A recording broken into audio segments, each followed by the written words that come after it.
ओम सूर्याय नमः। ओम भास्कराय नमः। आज हम सुनेंगे सूर्य पत्नी संज्ञा की कथा। तो चलिए शुरू करते हैं। देवलोक के शिल्पकार विश्वकर्मा की एक पुत्री थी। उसका नाम था संज्ञा।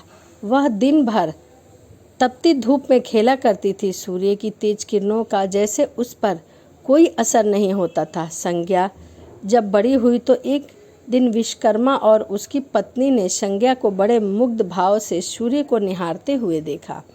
यह देखकर विश्वकर्मा बोले, देवी, ऐसा लगता है हमारी बेटी सूर्य पर मोहित हो गई है। यह देख रही हो कितने मुग्ध भाव से सूर्य की ओर ताके जा रही है। मुझे भी ऐसा ही लगता है स्वामी। विश्वकर्मा की पत्नी ने कहा। सूर्य के सौंदर्य के प्रति संज्ञा का आकर्षण उसकी आयु के साथ बढ़ता ही गया। एक दिन विश्वकर्मा उसे अपने साथ हाथी पर बैठाकर सैर को निकले। अपनी पुत्री को सूर्य की ओर निहारते देख उन्होंने पूछ लिया, बेटी, अब तुम छोटी नहीं रही। सोचता हूँ जल्दी ही तुम्हारा विवाह कर दूँ। बताओ किस देव को तुम चाहती हो।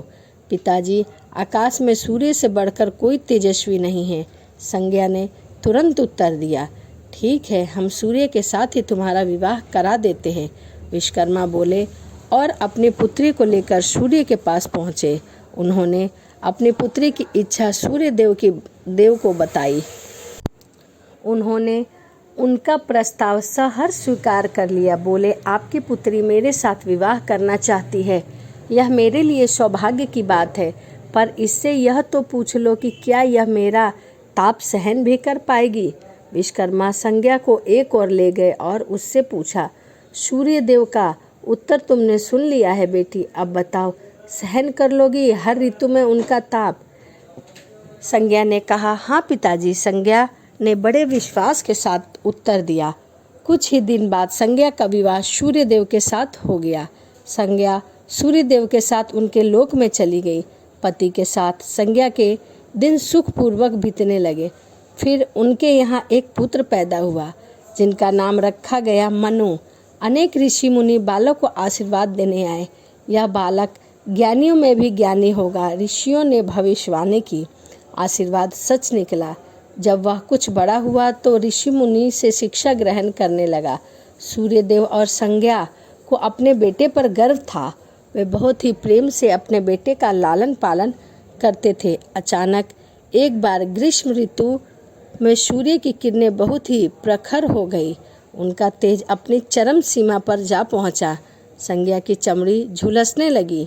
सूर्यदेव ने उसे अपने पास बुलाया तो वह अपनी आंखों पर हाथ रखकर उनके पास पहुंची। सूर्यदेव बोले, संज्ञा, मेरी ओर देखो। तुमने अपनी आंखें क्यों ढक रखी है? नेत्र खोलो और मेरी ओर देखो। मैं तुम्हारा पति हूँ। स्वामी, आपके ताप से मेरी आंखें खुल ही नहीं पा रही है। संज्ञा ने उत्तर दिया। उसका अर्थ तो हुआ कि तुम मुझे अपने से दूर कर रही हो। विवाह के पूर्व मैंने तुमसे पूछा था कि क्या तुम मेरा ताप सहन कर पाओगी। तुम्हारी सहमति पाकर ही मैंने तुमसे विवाह करना स्वीकार किया था, लेकिन अब तुम अपने वचन से मुकर रही हो। सूर्यदेव ने कुछ क्रोधित होते हुए कहा, स्वामी, इसमें मेरा कोई दोष नहीं है। संज्ञा बोली, आपका ताप ही इतना प्रखर है कि सूर्यदेव और उसकी कुपित हो उठे। बोले, सुनो संज्ञा, प्राणवान वस्तु को जीवित रखने वाला मैं ही हूँ, परंतु तुमने मेरी ओर से आंखें बंद कर ली है। अतः तुम्हारे गर्भ से जो बालक उत्पन्न होगा वह यम होगा। यम अर्थात मृत्यु का देवता। संज्ञा वहाँ से भाग जाना चाहती थी, लेकिन बच्चे के मोह ने उसे विवश कर दिया था। संज्ञा की एक सहचरी थी। उसका नाम था छाया, जो हूबहू संज्ञा की ही प्रतिलिपि थी। उसने इस विषय में छाया से मदद लेने का निश्चय किया।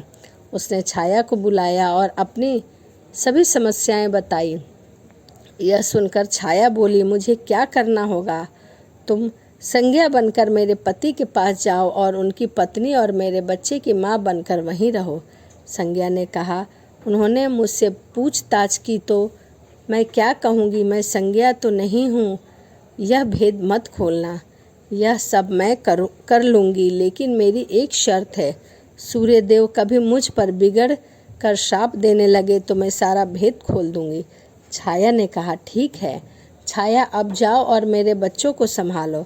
तुमने मुझे बहुत ही कठिन काम सौंपा है, फिर भी मैं भरसक प्रयत्न करूंगी, छाया बोली और वह वहाँ चली गई।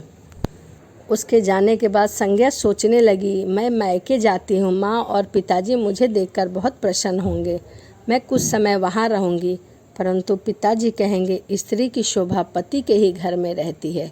ऐसे ही विचारों से उलझती हुई वह मायके को चल पड़ी। रास्ते में उसके मस्तिष्क से सुलझते टकराने लगी। वह सोचने लगी, पिताजी जब मुझे लौट जाने को कहेंगे तब मैं जंगल में चली जाऊंगी। संज्ञा अपने मायके पहुंची। पिता ने उसका बड़ा आदर सत्कार किया और बोले, आओ बेटी, सब कुशल मंगल तो है? नहीं पिताजी, आपने ठीक ही कहा था, ग्रीष्म ऋतु में मैं सूर्य देव का ताप सहन न कर सकी। संज्ञा कुछ दिन वहाँ सुख से रही। एक दिन पिताजी ने उससे कहा, संज्ञा तुम्हारे आने से मुझे बड़ा हर्ष हुआ, परंतु विवाह को जाने के बाद स्त्री को मायके में अधिक समय तक नहीं रहना चाहिए। अब तुम अपने पति के घर जाओ, फिर कभी हमसे मिलने आना और हमसे मिलने आते जाते रहना। तुम मुझे बहुत प्यारी हो, किंतु पति का घर ही स्त्री का घर होता है, यही मैंने सोचा था। संज्ञा मन ही मन बोली और एक रात चुपचाप पिता का घर छोड़कर जंगल में चली गई।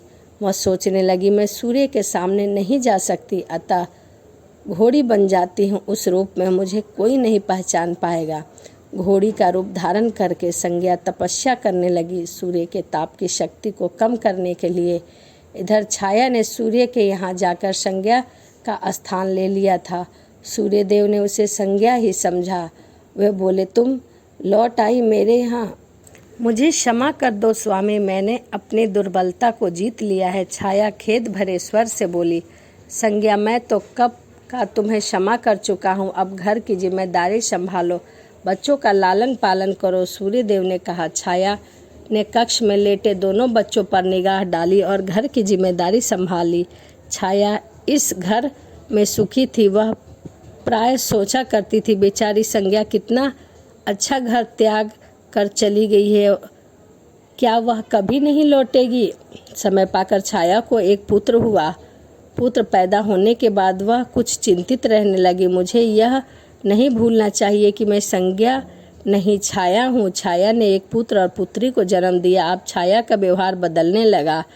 अब वह अपने बच्चों से तो प्यार करती, लेकिन संज्ञा के बच्चों को ताड़ने लगी और उसके साथ दुर्व्यवहार करने लगी। मनु ने तो माता के व्यवहार को नज़रअंदाज कर दिया, लेकिन यम को उसका व्यवहार खटकता रहा। माता छाया का यमुना बहन के साथ ऐसा व्यवहार करना उचित नहीं था।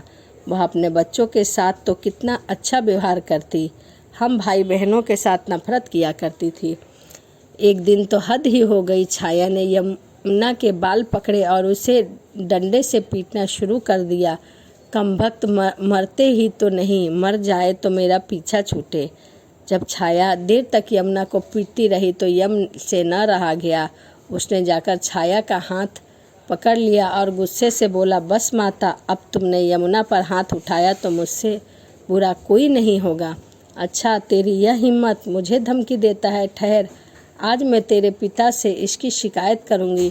छाया क्रोध से सिहर उठी। छाया ने तो इस डर से सूर्य देव से शिकायत न की कि कहीं उसका भेद उजागर न हो जाए, लेकिन यम और यमुना ने तंग आकर उसने पिता से उनकी शिकायत अवश्य कर दी। पिताजी, यह स्त्री हमारी माँ नहीं है। यम ने कहा, हाँ पिताजी, पुत्र माता के विमुख हो सकता है, परंतु माता की ममता कभी कम नहीं होती। यमुना भी साथ में बोल उठी, मैं देख लूँगा, तुम जाओ, डरो नहीं, सब ठीक हो जाएगा।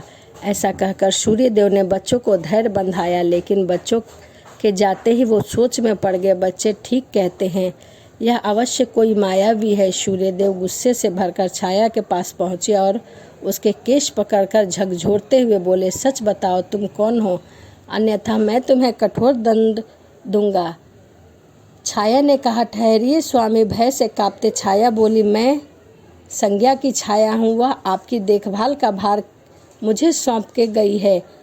वह चाहती थी कि मैं आपका घर संभालूं, इसीलिए उसने मुझे आपके पास भेजा है। वह कहाँ गई है? सूर्यदेव ने पूछा। अपने पिता के यहाँ। सूर्यदेव सीधा विश्वकर्मा के पास पहुँचे और उनसे पूछा कि संज्ञा कहाँ है? वह तुम्हारे तेज से बचने के लिए यहाँ आई तो थी, विश्वकर्मा ने बताया। अब वह कहाँ है मुझे नहीं पता। मैंने ध्यान करके पता किया कि उसने घोड़ी का रूप ले लिया है। वह जंगल में घूमती रहती है और तुम्हारे तेज को घटाने के लिए तपस्या करती रहती है, विश्वकर्मा ने बताया।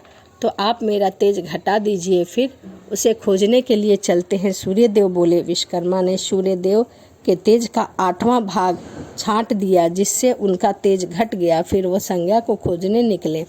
उन्होंने राहगीरों से पूछताछ की, तुमने इधर कोई घोड़ी देखी है? हाँ, एक विलक्षण घोड़ी को हमने नदी के पास विचरण करते हुए देखा है, राहगीरों ने बताया।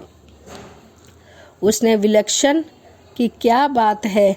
वह घोड़ी मानवी भाषा में बोलती है। देव, तब तो वह अवश्य संज्ञा होगी, सूर्यदेव बोले। सूर्य घोड़ी के निकट पहुंचे और कहा, संज्ञा, मैं सूर्य हूँ, तुम्हारा पति। अब यह घोड़ी का रूप त्याग दो। जब तक मेरी मनोकामना पूर्ण न होगी, मैं यह रूप नहीं त्यागूंगी। घोड़ी बनी संज्ञा ने उत्तर दिया, तुम्हारी मनोकामनाओं को पूर्ण भी मैं ही करूँगा, सूर्यदेव ने कहा। सूर्यदेव ठीक कहते हैं बेटी, विश्वकर्मा बोली। मैंने इनके तेज का 8वां भाग काट दिया है। पिताजी के आश्वासन पाकर संज्ञा ने अपना घोड़ी वाला रूप त्याग दिया और अपने पिता के स्वाभिमान के रूप में आ गई। वह हर्ष और विभोर से अपने पिता से लिपट गई और फूट फूट कर रोने लगी। फिर उसने झुककर सूर्यदेव के पांव छुए और पूछा, स्वामी, हमारे बच्चे सकुशल हैं?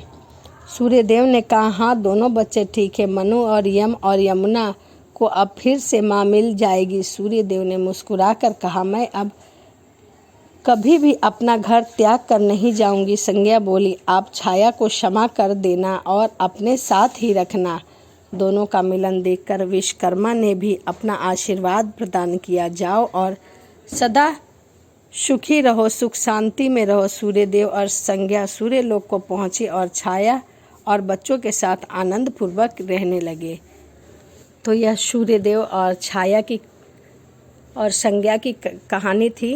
तो वीडियो आपको कैसी लगी कमेंट ज़रूर करिएगा। तो चलिए इसी के साथ वीडियो को समाप्त करते हैं और मिलते हैं अगली वीडियो में। ओम सूर्याय नमः, ओम भास्कराय नमः, ओम आदित्याय नमः।